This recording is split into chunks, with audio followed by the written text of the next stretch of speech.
right now, and as usual, we are having this small 15-20 minutes talk with the smart people here and at my LinkedIn and YouTube, all the channels. And today we have very great guest, Matt. Thank you for joining us, guys. Just to who wasn't aware and didn't see our advertising before, the Matt is actually there was a person who is behind the very interesting research what was performed by AlixPartners, actually analyzing the consumer sentiments. In my wording, I call this Matt price perception index, like actually Right. how people react on price, etc. Is amazing work. I really love what you guys doing, and I just texted Matt and asked him to join our conversation. Matt, just very quickly introduce yourself, please, and the work what was done behind this report. So good morning, good afternoon, good evening, everybody. My name is Matt Hamory. I'm a managing director at AlixPartners, and I run our food and drug retail practice. So work with companies all over the world on a variety of issues, but price being central to many of them. And this morning I think we wanted to talk about our consumer sentiments research across all different retail sectors. We looked at things driving consumer perception and consumer choice of stores and where they shop. And so happy to be here with you this morning to have a chat about that. Perfect, perfect. Yeah, this is so important. Especially a few weeks ago, Matt, we had the discussion about this, the tariff wars or the stress. And Right. the fun fact, what we see in our customer base is actually that when people is more stressed, they actually consume more and they're actually less sensitive to the prices, where like is a controversial that the market expect that the stress people will saving, but of course the savings happening on the high value items, like of course maybe you're not going to buy the new TV or new car, but when in terms of grocery thing, we see from my perspective, my customers, they see very good growth on actually customer visits. They're more often visiting the stores and actually spending more. Can That's right. you yeah, to give some comments about that? Well, it's interesting. I think particularly for categories like grocery, when you see economic pressure and consumers having just being nervous about what's going on, a couple of things happen. One, they often tend to shift spending away from things like restaurants and other delivery, those kinds of more like not quite luxury but more kind of expensive experience. So that actually helps the grocery sector. And then there's a sort of a split in the way that they behave. Continuing to spend money on the fun, the sort of splurges, if you will, the fun things to eat at home, the nice bottle of wine, but also in the middle, starting to make tougher decisions about what they'll buy and they won't buy. So we almost see a little bit of a collapse of the middle, if you will. So very well at the low end of nice price, well-priced goods, and then also still spending at the higher end, but the middle can kind of suffer a little bit, where a lot of the big brands are. Perfect, perfect. But in running this research, what do you think that is maybe most efficient way to reconnect with the customer? What makes my just to give you the more context, what I see, especially like we have a very big customer base in Europe, and they like less coupon discount dependent. In America, is everyone on those discount? Any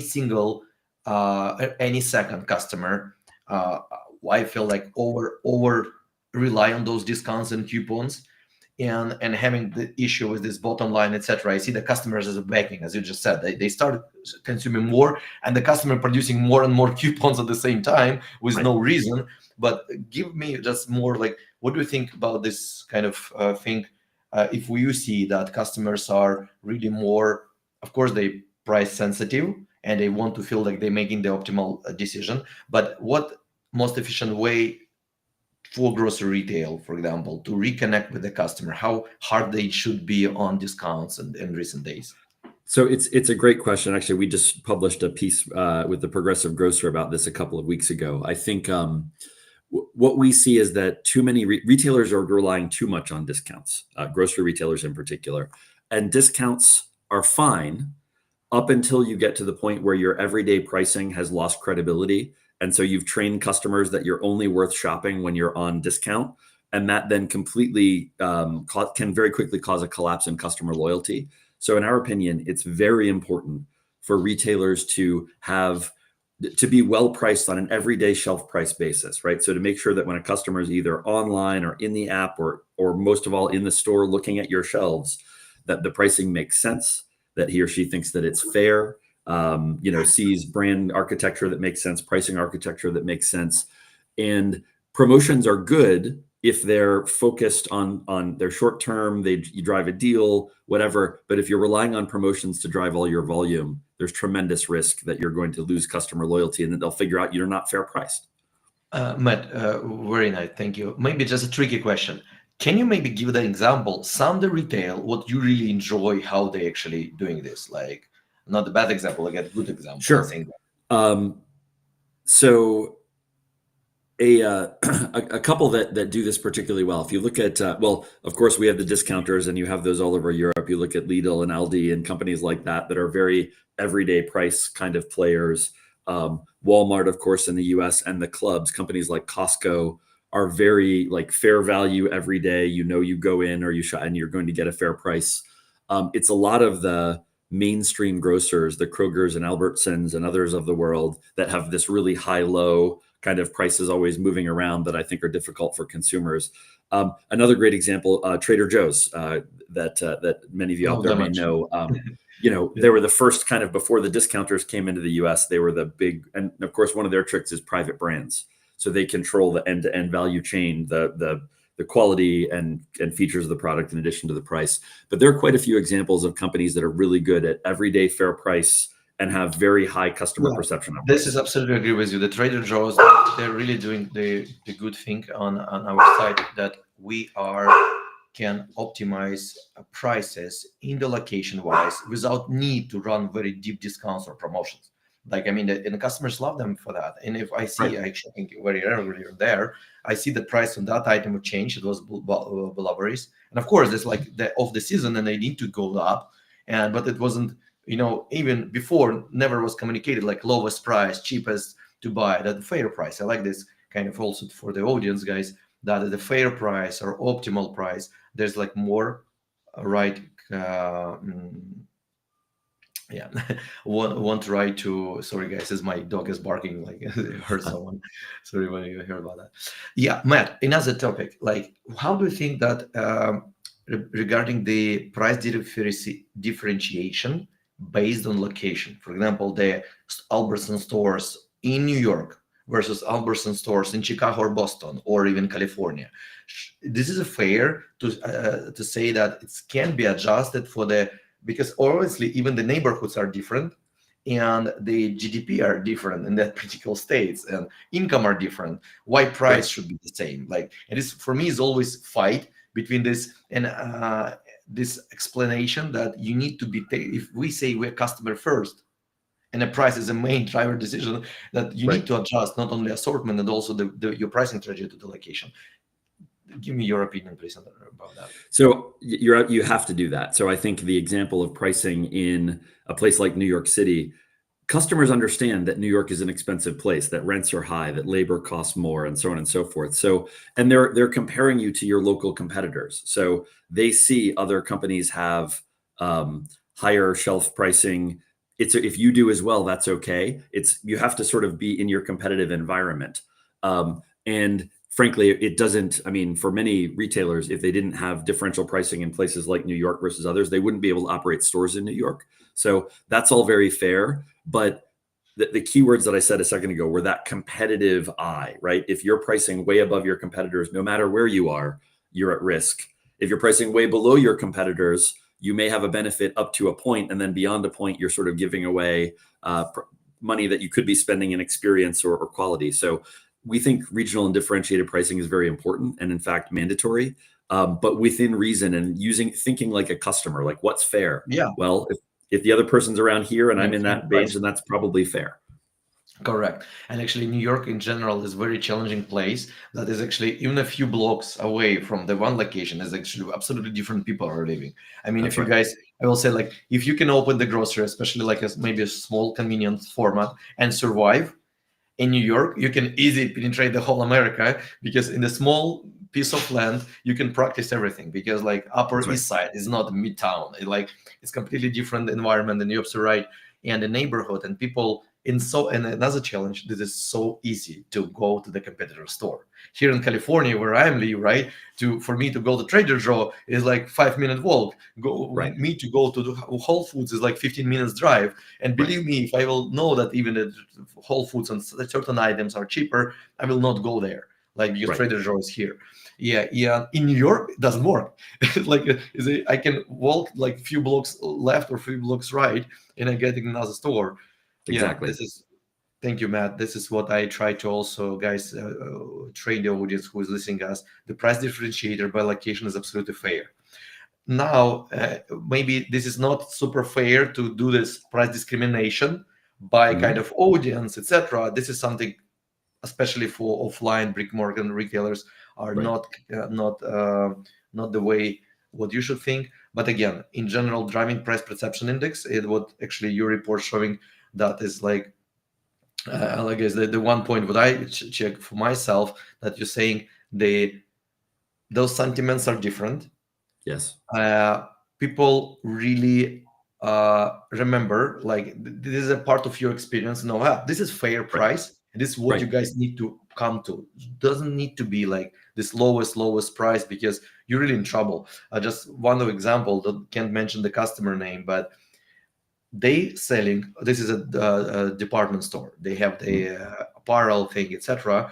They're selling one item would actually Mhm. cost like 140 euros. It was a jacket, Okay. and it was a customer who posted in the social medias like, how guys you can really price this so high. And fortunately or unfortunately, this is our customer that we say, guys, Right. like what happens here? And they say, look, but we have those coupons and discount. If you apply the coupon, the price would be even cheaper than Walmart. And this Yeah. is the second point, guys. No one really cares, especially the new generation of the audience. This is what you're also saying.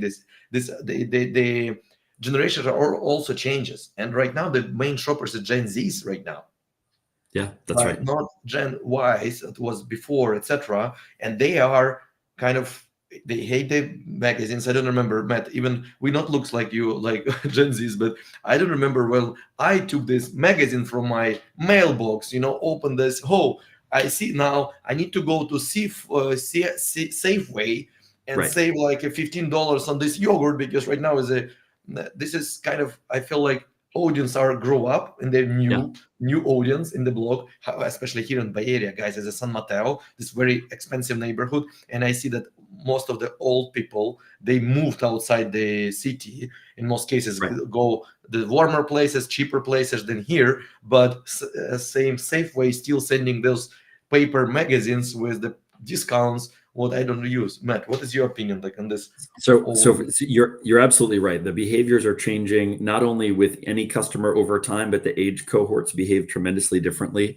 I think we looked at this earlier this year, and in the sort of 65 and up age bracket, something like 80% of their shopping is traditional grocers and sort of the traditional adjacents. And if you look at customers in the sort of 20 to 25 age bracket, it's like less than 40%. So they're shopping differently and with different retailers. They don't have the training, as you said, that the older generations do of look at the circulars and look for coupons. And that leads to one other critical point, which is that if you're not no matter what your promotional program is, so hold that aside for a minute. If you're not credible on your everyday pricing, you establish a perception in the customer that you are unfair. So let's say I look at the shelf and I don't know, pick a product on, I don't know, tomatoes that I'm charging 79 cents a pound, but my competitors are charging 49 cents a pound. Now I may promote down to 39 cents a pound, but the customer still sees a price point that says 79 and knows that the competition is 49. And so she starts to get this idea that if she's not careful and doesn't buy on promotion, she's wasting money. And you're kind of to some extent screwing her over because you're not fairly Correct. priced. And so that anchor to everyday price is more important than ever. And no matter what you do with promotions, you can only go so far from that. Otherwise, you lose the perception battle in our view. Cool. That's like we're doing this price optimization since like 7 years now, where we end up with this Right? idea about optimizing price and the location and help customer to tailor this because the retailers always promise the best offer, best value, but this pricing wars they was always in place. Yeah, you're right. The generation guys are changing. Look at the banks. What I love, like as a like scientist in the background, I always like to look the Mhm. correlation of the different industries and different kind of stuff, because it's like you can explain a lot of stuff. Of course, sometimes it's not explainable, but I will have one joke to add it later on. But now look, I start looking on this regards, Matt, to banks. What the banks doing? Mhm. Banks many years ago understand their focus on the mid-age generations, people who are Mhm. 30s, like mid 40s maximum, because this is the guys buyers what will with you and spend this active who work right now, who make the new family, who having their That's right. just a first kids. And banks always was very agile and react and try to nail and be cool, be like Capital One here in San Francisco. They open co-workings, Mhm. they change the banks to the co-working spaces. Right. Same time retail, continue printing coupons, what like, and then coming to us in this case saying, Alex, our audience is so old, we need to bring the new audience. I say, Right. great, that we need first. Okay, if you want my opinion, say, forget about your coupons, just Yep. stop. No, we can do it, because if we start, people stop visiting us. But store, you just told me you don't want to see those grandma in our stores. Right. But let's start moving something like first one, stop printing coupons. Grandma will not receive a coupon. Grandma will Right. not go to the store, Yeah. right? And and let's find, okay, if you don't want to do this, let's start thinking how the new generation will come to our stores, why they coming. And yeah, this is banks, guys. Again, for retailers, think about that. Take a look what they're doing in their advertising campaigns, their stuff. And they very often, they're like their promotions, the exchange promotion. They not give you, hey, I will give you like lowest rate. Of course, it happens, but most they say, hey, if you do this or that, we will give you more this or that. It's an exchange culture, not the culture Right. of the discount culture. Yeah. Right. Well, the concept that you're talking about, that banks and credit card companies and cell phone companies and whatnot, that they understand that many retailers don't, is customer lifetime value. So understanding as a bank, it's worth spending some money to get you and then keeping you happy so that I have your business for 40 years.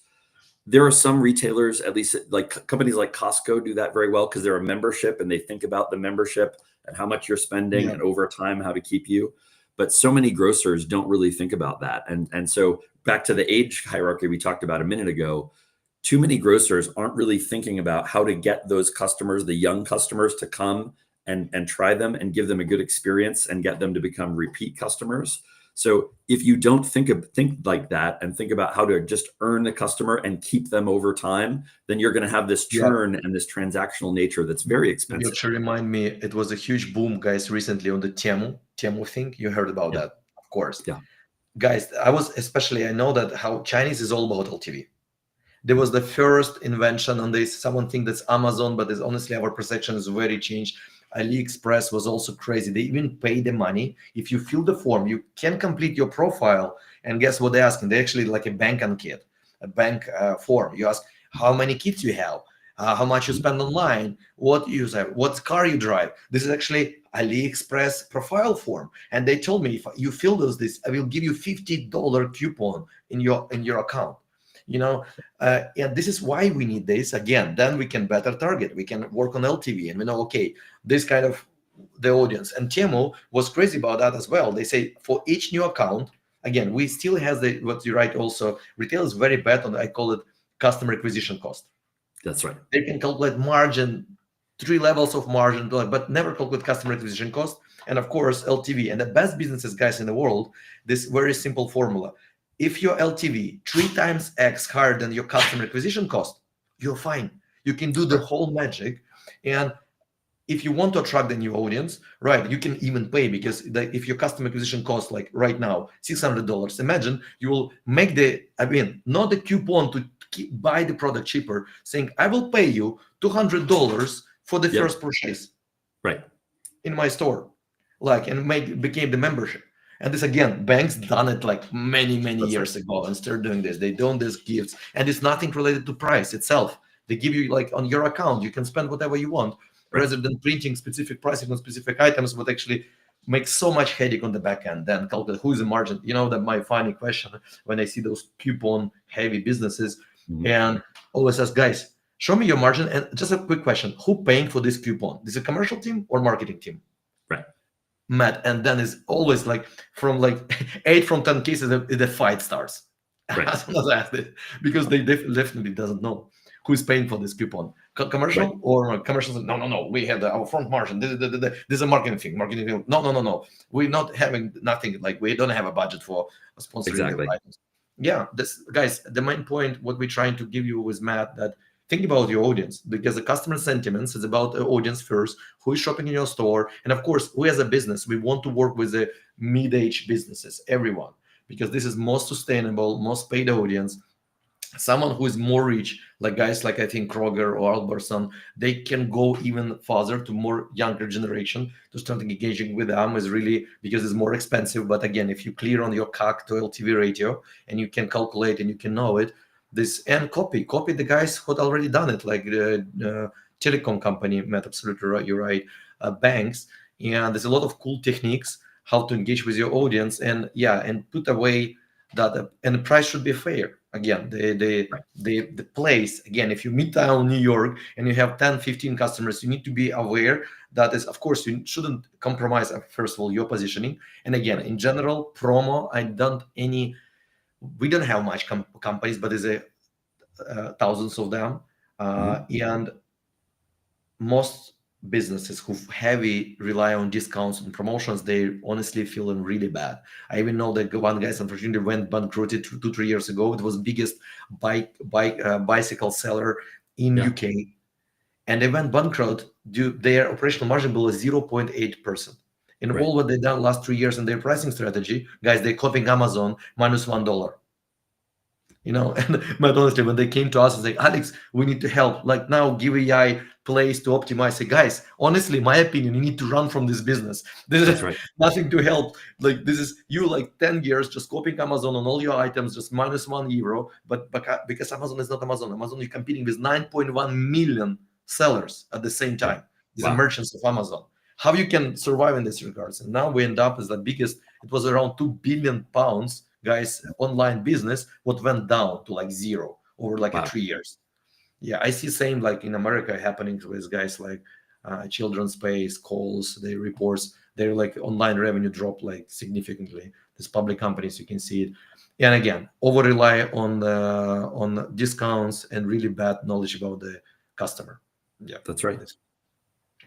Matt, thank you so much. I don't want to busy people. They need to run to other calls today. Thank you for joining. Thank you for doing this report. We will continue following and reposting your customer sentiments. And I hope we can make the retailers think better and be better business. That's what they need. Great to be with you this morning. Thank you, Matt.